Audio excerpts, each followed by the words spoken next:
Oren, can you confirm or deny that you filmed a freaking Hollywood blockbuster on the Sony FX3? Actually, we've been lying this whole time. It was Alexa 65. Everybody was right. I knew it. I saw it on IMDb. No, we shot a Hollywood movie on the Sony FX3 exclusively. No Alexa 65, no Sony Venice. None of those cameras even crossed our mind.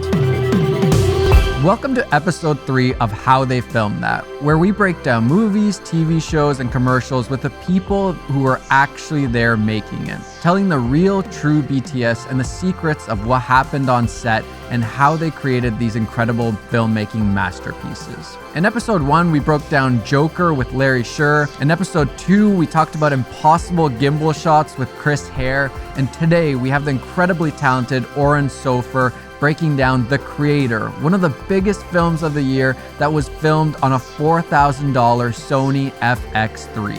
Why they did that and how it changed the whole production, and whether or not he would do it again. Not a single pickup shot, nothing. Everything is FX3. We shot on the volume as well, and the volume does not synchronize with the FX3, or the opposite. The FX3 does not synchronize with the volume. It doesn't have internal gen lock for the nerds out there. So we did have to shift to the FX9 for 5 days. We cheated a little bit. And there's also some shots in the movie that are shot on a DJI Mavic Pro. So also not an FX3. And there's also some shots in the movie from Gareth's original location scout that he shot on a Nikon Z something DSLR. Right. So that's also in the movie. But other than that, it's all FX3, baby. It's insane. First off, like, huge congrats. I went and saw it opening night here in Canada. Like, I loved it. It's one of my favorite movies of the year. It just like hits all like the things that I love about films. It hits all of that. And to see that filmed on FX3 is like, I know that's not like, yeah, it's you guys had like $80 million, but it's very interesting. And like, I want to know why didn't you guys shoot it on an Alexa or Venice or something like that? Why did you guys go with an FX3? Yeah, it was very simple. So I alluded to this before, but Gareth shot a test film to basically pitch the movie to the studio before it was greenlit. This was pre-pandemic, so 2019. He traveled around, just him and Jim Spencer, our producer. They traveled around 7 countries in Southeast Asia to scout locations, but also to shoot footage for what would eventually become basically a test film that Gareth used to get the movie greenlit. Which, by the way, I cannot wait for that film to come out. It's like 10 minutes long. It's pure docu-style. There's no narrative.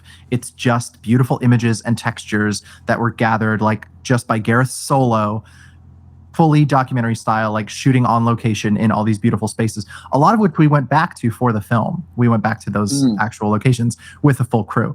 But yeah, so Gareth shot that test film on a Nikon DSLR on a little lollipop gimbal. I don't know exactly which model it was. And the footage is stunning. Just like slowly walking around, getting these cool, smooth dolly shots, like in all these beautiful spaces and in all these beautiful places in Kathmandu and Thailand and Cambodia. And when it came time to then decide, like, okay, what are we going to shoot the actual movie on? Gareth's first and foremost instinct was like, I want to shoot the movie like I just shot this little test reel. Like, I want to be able to walk around with a gimbal, with a lightweight DSLR, like mirrorless form factor camera, and just have that like freedom and flexibility, and just expand the scope of that to like the whole film. So that's what set them down the journey that led to the FX3. By the time I came on board the project, that decision was made. So they had already tested the camera. They realized that it was perfectly capable of what we needed from it. The ProRes RAW was tested. Greg actually shot some commercials on the camera and lens combo. during the spring and summer of 2021 before we started filming. So they had already tested the workflow and they'd already tested the camera and they knew that it was going to work great. So yeah, that was it. That decision was just set in stone by the time I came on board. And all it took was for me to also get over the initial response that I had, which was like, wait, really? That's the camera? I didn't know much about it. Like I wasn't really familiar with the FX3, but all it took was one visit to Photochem with Greg and Dave Cole, our colorist, and they showed me the commercials that they shot on it. And I was like, oh, that's what the camera can do? Cool. Okay, great. Done. Perfect. Decision over. I'm never going to think about it again. And that was it. And that's really what it felt like. Like once that decision was made and that form factor was really what drove that decision, then that was it. It became obvious, you know? Sorry for the interruption. We're going to be giving away a ton of stuff at the first Human Video Film Festival. We started a digital products brand called Human Video Co., and we want to highlight more talented artists like you. And even if you don't have enough time to make a short film right now, we're still going to be giving away stuff to you guys too. All you have to do is follow the Human Video Co. Instagram account, and every single week we're going to be giving away a $100 gift card leading up to the film festival. So, Film Festival, we want you to make a short film up to 3 minutes on a human story. It can be about AI or your grandpa, as long as it relates to the human experience. It can be a short film, a narrative, music video, anything you want. Post it on Instagram because it's the easiest place for us to find it. Follow Human Video Co. and use the hashtag *HumanVideo. You have until the end of November, and the prizes for third place, we're gonna give away the Osmo Action 4 adventure combo. Second place, we're giving away a Sony ZV-E10 with the 35mm f1.8 lens.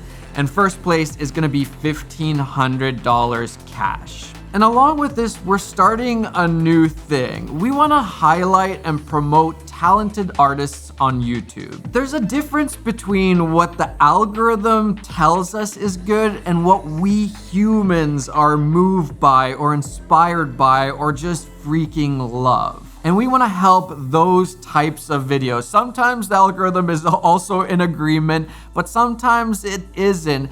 And what we're calling this is the human selection. Think like Vimeo staff pick early days when it actually meant something and it was actually really cool. So yeah, that's what we want to do. I won't take up any more of your time.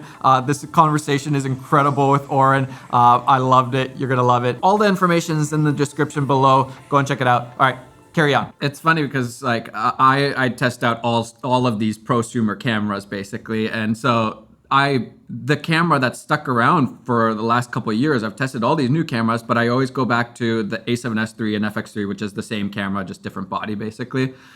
And it's been incredible, and then like it was super interesting to see that you guys chose that one. Now, so the requirements essentially were small and light, right? That was like what you needed.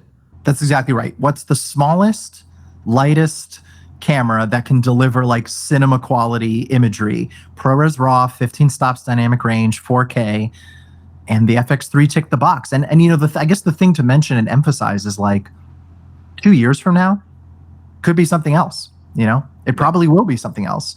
Our hope is that other camera manufacturers see what we did with the FX3 and are like, oh, wow, I mean, there's a real opportunity here to make cinema cameras in this form factor. But not gonna lie, we wouldn't have said no if there was like an SDI port on it, you know, or if it was a little bit easier to like figure out timecode sync and obviously the Genlock issue that I mentioned before, so we couldn't shoot it on the volume. I mean, we had flicker issues with a bunch of LEDs as a result of it, but you know, those were all limitations that we worked around. But it's not a perfect camera. It has limitations. There's definitely things you're compromising on in terms of features and like higher frame rates and things like that you do get in higher end cinema cameras. But man, I mean, for that price point, like what you can get out of that camera, it's pretty mind blowing. And it certainly gave us everything that we needed. The philosophy of the shoot was always working around limitations and working within the confines that we set up for ourselves. So one of those was the camera, and we just had to kind of accept the limitations and work around them, which was not very hard. Do you know why? I know you're saying that it was kind of the decision was made, but do you know why they chose the FX3 over like Blackmagic or whatever, like another camera out there? What was the reason for that? Yeah, I think what they had identified in the FX3 is that Sony was taking their color science from the bigger cameras, like the Venice, and shrinking it down into the A7 and the FX3. So there's a color science sort of continuum with the other Sony cameras that just elevated the FX3 above the other options that were kind of in the same size and weight range. That was pretty much it. Right, that makes sense. That's really interesting. I'm curious, like when I was watching the movie, I felt like there's a different look to it, and I'm curious, do you see like a Sony FX3 look to it, or was that just like lighting and other stylistic choices that you guys made, and that's why it looks like it does? Yeah, 100%. I mean, to us, the FX3 was just a data capturing tool, essentially, which is, to be honest, how I think about every digital camera. Like a digital camera doesn't have an inherent look. And I actually get a little iffy when people start talking about like the Alexa look, the red look. Like ultimately what people are talking about is the built-in LUTs that come with these cameras that are built into the cameras off the shelf. And yeah, maybe some of those have like some inherent look, but raw is raw. Like footage is footage and data is data. And what you end up doing with that data and how you interpret it and color grade it is what gives a project a look. So to me, the creator look is photochem. It's not the Sony camera. It's all of the work that we did with Dave Cole and Clarianelli and all the color scientists at Photochem to like really dig into that S-Log and the ProRes RAW and get that richness and that color separation out of it. And add in underneath it like this kind of film emulation. I mean, there's a lot going on there. But yeah, to me, or to us, the FX3 was really just the bucket that held the data that we then interpreted in order to create the look of the film. Yeah, it's really interesting. We shot so I was part of executive producing a feature film last year called I Think I'm Sick with my friend Danny, and they had a Venice, but then they would use the FX3 for kind of like specialty shots because, you know, super low budget and like pop that on a gimbal, super easy. And it was really interesting watching the movie with some other DP friends of mine and be like, oh, that shot looks so clean and so nice. And knowing that that was just the FX3, that wasn't the Venice or anything like that. It's really interesting to see how well you would never be able to pick out like, oh, that's the Venice. That's the, like... Yeah, I completely agree. I don't think you could pick it out of a lineup, honestly. And especially with the ProRes RAW footage, like we put that up side by side with Alexa LF footage. And I mean, it just holds up. Like, except at the very extremes. I mean, obviously there's like a highlight cutoff at a certain point on the FX3 that the Alexa has like an extra stop. But you really couldn't tell the difference. I mean, as absurd as it sounds, like I had a couple people reach out asking if we shot the movie on film, like on 35 millimeter film, which is the ultimate goal. Cause like we obviously, we applied a filmic look to it. There's film emulation.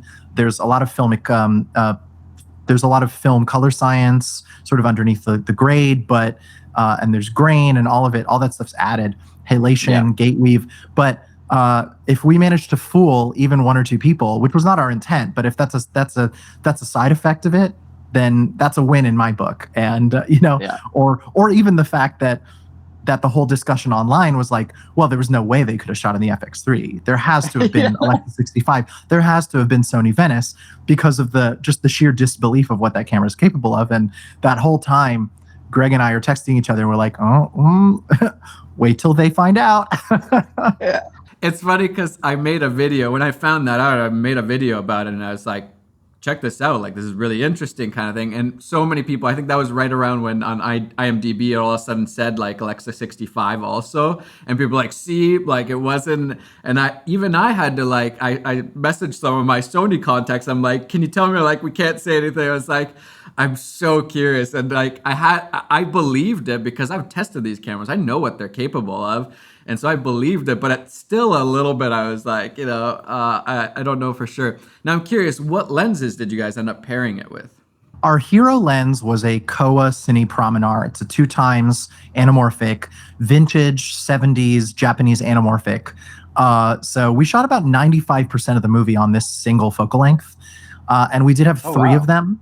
Yeah, so the way that one of the advantages of the FX3 was that we bought 10 camera bodies.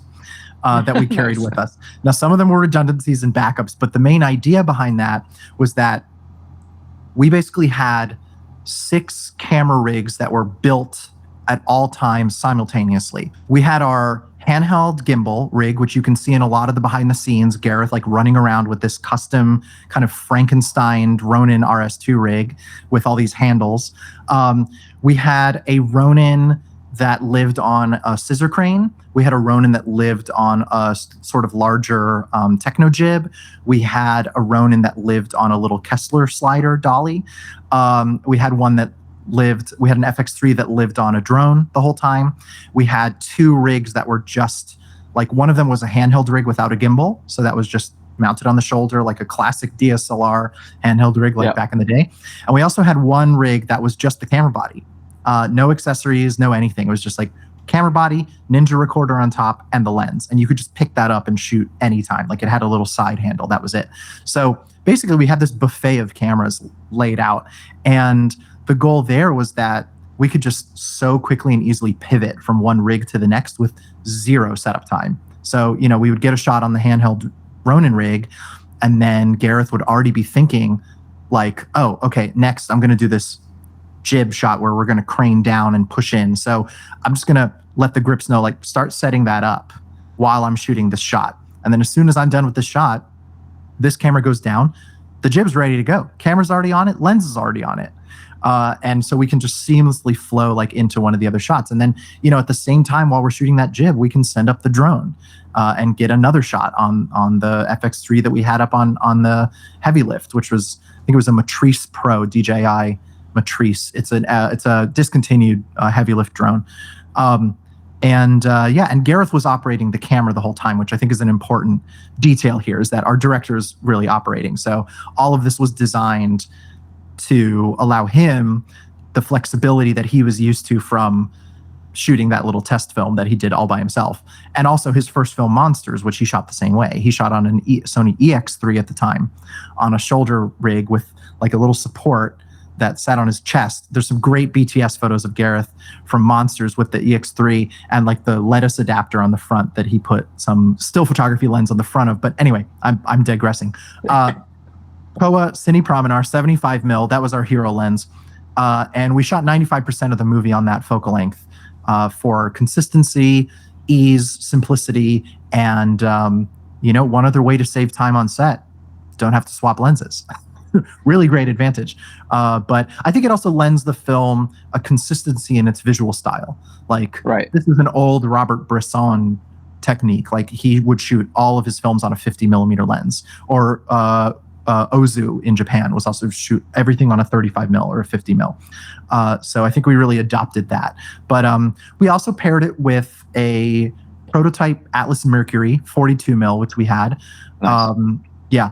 And actually, the Mercury lenses were inspired by Gareth Edwards. So the quick story is that Gareth and Greg visited Dan from Atlas at Cinegear in like 2018 or 2019. It was right around when they were demoing the Orion lenses. And they were looking at them, and Gareth was like, this is great, but can you make it smaller? And that sort of kernel of an idea led to the Atlas Mercuries, which are a lot smaller and lighter weight. A lot smaller. And a 1.5D squeeze, which actually works perfectly well with the FX3 sensor. We did also have those as well. And we also carried a set of iron glass Soviet rehouse stills lenses that we had modded to have ovular bokeh so that they could intercut with the anamorphic. Did you find any problems with using like 2x squeeze on the FX3 sensor? Because then you're getting like a sliver, basically, Yeah. Well, we didn't find any problems with it. It just results in a 3.5 to 1 de-squeezed image, which Gareth loved. And actually, there was a time where we were considering shooting the whole movie in that format. Like, the test footage that he shot is in that format. And he really loved that. It's like ultra widescreen, like super wide Cinerama. I mean, no movie has been released in this format, so there was no precedent for us to stand on. We ended up compromising at 2.76, which is wider than your typical CinemaScope, but at least has a precedent in Ultra 70 Panavision anamorphic from the 50s and 60s. Like it's the same aspect ratio as Ben-Hur. So, we were able to kind of point to that. And more recently, Tarantino shot The Hateful Eight in that ratio with Robert Richardson, because they use the same process. They use Ultra Panavision 70 millimeter anamorphic lenses. That gives you that ratio. So we use that as an excuse to show the studio, like, hey, we can release a movie in 2.76. Like, we can do this. But nobody was going to go for 3.5. So all it meant was we were just framing for, a slightly narrower band of that, like, really wide strip, and we kind of tossed the rest of the footage. So going back to the 10 different cameras and different setups, and then, thinking about your usual, maybe shooting on Alexa, bigger camera, whatever, how much faster was that? Did it mean you got better shots, better performances? What did that mean using a smaller, lighter setup versus, the traditional big setup, big crew, all that? This was our whole philosophical approach to the film, is we treated ourselves like gold diggers. And what we were constantly doing was sifting for gold. Like, we were basically scooping up as much like sand as we could and just shooting everything, like shooting. We would shoot 4 hours of raw footage per day, which is a very high ratio for a film like this. That's 4 hours out of a 10-hour day. Minutes of those are lunch. So you can already imagine like how much time we're spending just rolling cameras, like all the time. We're doing this knowing that our end goal is all we need to do is find like a few gold nuggets in the footage. We just need, out of those 4 hours of footage every day, we need like 3 really good minutes of pure gold. And that's the whole visual process. Everything that we did, finding the shots, having Gareth operating the camera, the spontaneous shooting style, like the looseness of it, the small cameras that enabled all of this, all of it was intended for this purpose of like looking for those moments of perfection, of spontaneity with the actors, with the camera, that all the elements like align and you just get these perfect moments. And then the hope is that the whole movie ends up just made up of those moments. And I think for the most part, that's exactly what we did. So were you essentially just kind of rolling and letting the actors do things? I know this is probably more on Gareth's side of directing, but like, is that what the camera package allowed you guys to do versus, again, what traditionally is done? We would block the scenes with the actors, but we would always try to start shooting as quickly as possible. Like, as soon as Gareth felt like there was enough of a skeleton of the scene, it would be like, all right, get me the gimbal and like, let me just start rolling. Like, let me just start searching and looking for interesting moments and interesting shots and compositions. Gareth would still shot list in his head, and he had a little notes app, shot list to reference throughout the day, just to make sure he wasn't missing any beats. But the goal was really to create like a more spontaneous filmmaking style and an approach that just felt a little bit more organic, like kind of shooting it almost docu-style, but not verite. Like, obviously we're still using gimbals and jibs and cranes and dollies and everything that I mentioned, but this kind of allowed us to like use all those big tools, but in a way that was very quick and off the cuff and spontaneous, in a way that if we were using like big traditional film set tools, like big dollies and Alexas or whatever, like all that stuff just slows you down. And it just means that every single process, like every time you decide like, okay, well, let's set up a push in here, that's 15, 20 minutes to set that up. And correct me if I'm wrong, but you guys traveled to a whole bunch of locations. And again, that was a function of having smaller camera packages, which meant smaller crews,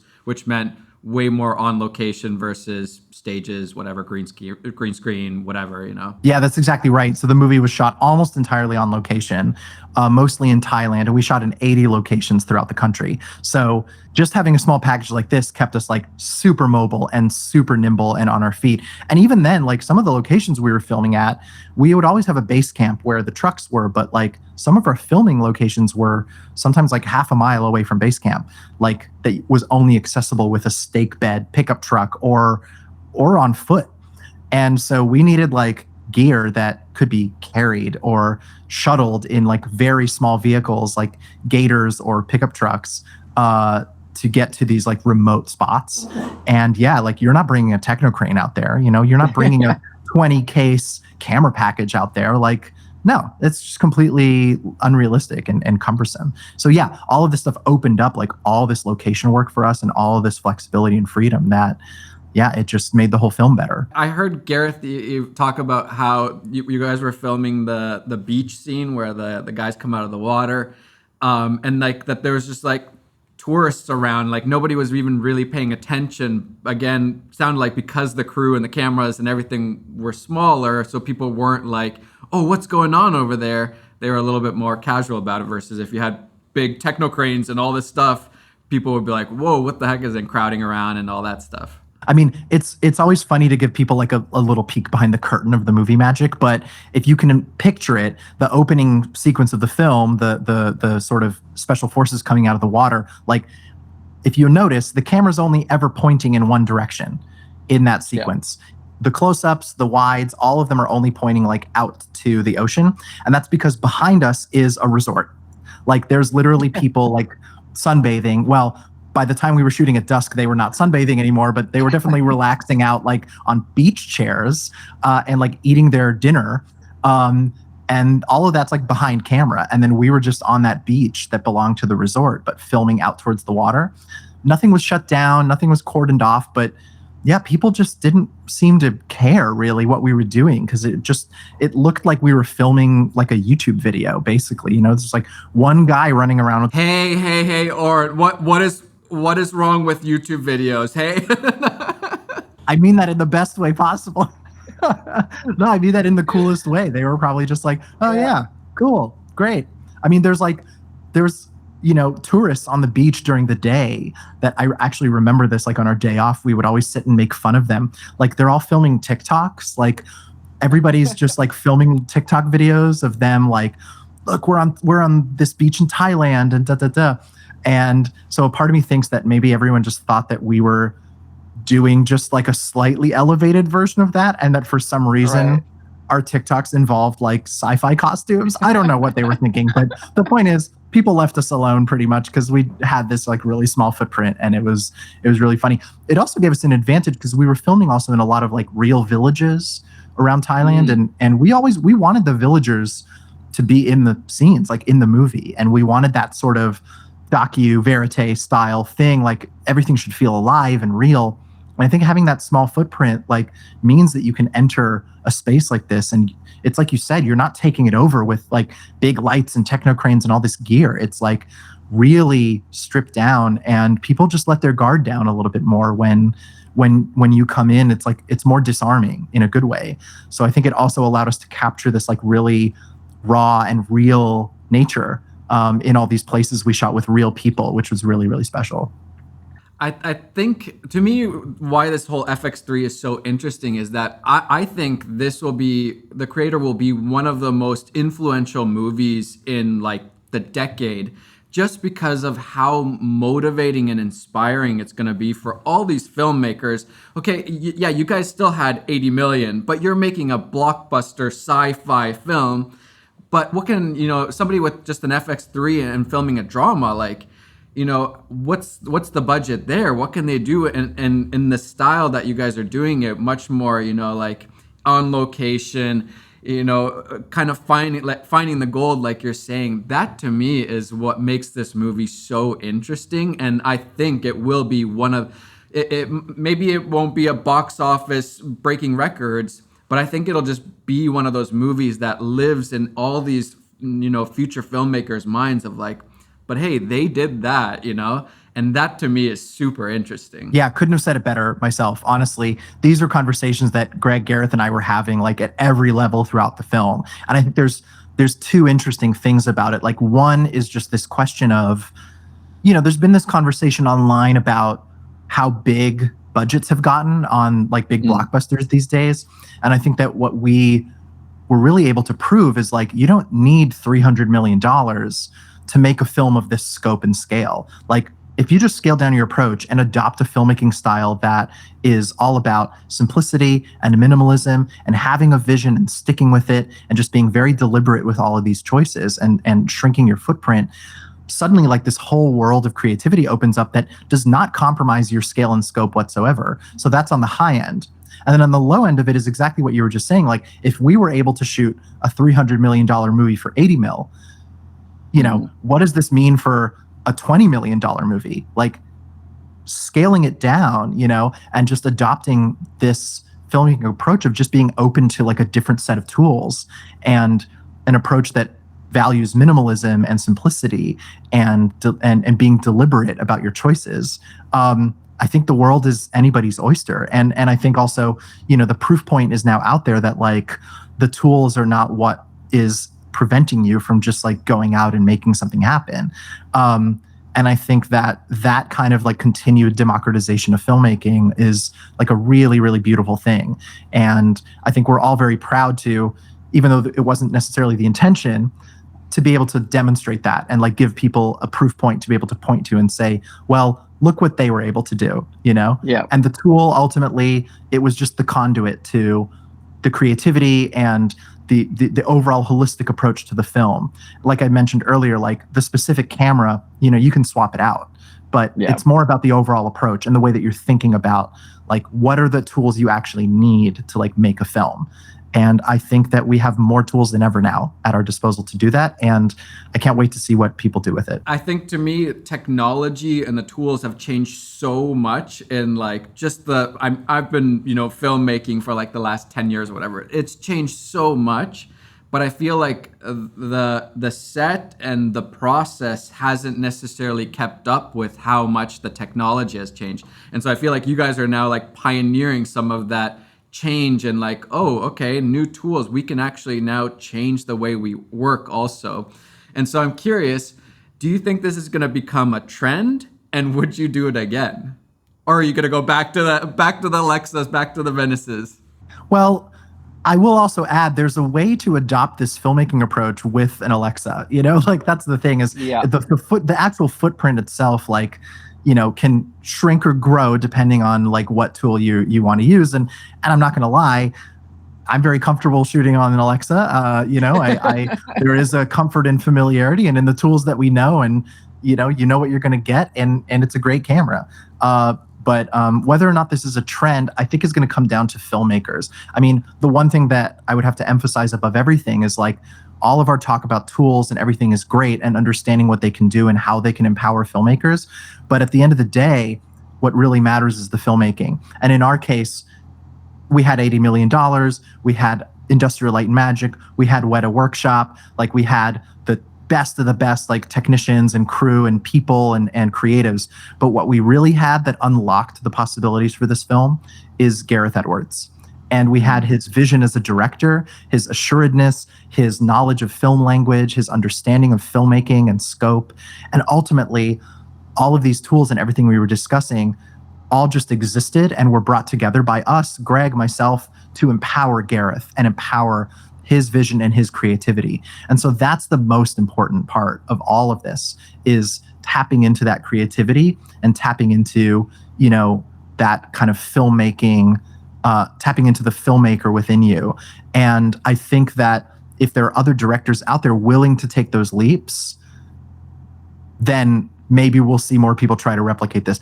I would certainly do it again. I know that Gareth, has already said like whatever his next film is, he would love to do it with this approach and actually even go a little bit further and adapt some of the things we learned from this process to kind of shrink it down even more.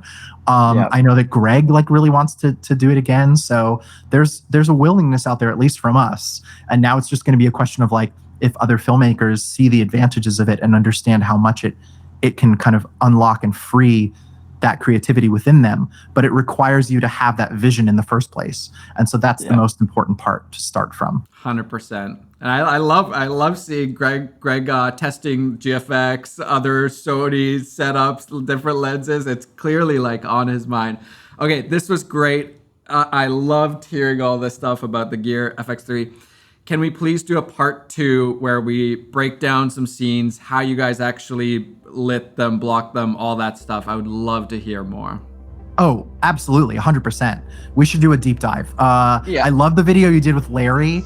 Yes. So yeah, like let's sit down, and once the film is out, like, and we have access to the footage and the clips and everything, like we should do a deep dive breakdown. I would love nothing more. We need more BTS. More BTS. That's what we need. I have a huge folder of BTS on my phone, and as soon as the film is like fully released on like home video and all that, the Disney marketing team, I think, will give me the final okay to like open the floodgates of all the BTS that I have like accumulated over a year and a half. So there's a lot more to discuss and a lot more to see, and I can't wait to share more about it with everybody. Dude, thanks so much. I really appreciate it. And I can't wait to see more of that BTS and hear about that stuff. All right, thanks so much. Appreciate it. My pleasure. Yeah, thanks for having me. It's great to chat with you. Bye, everybody.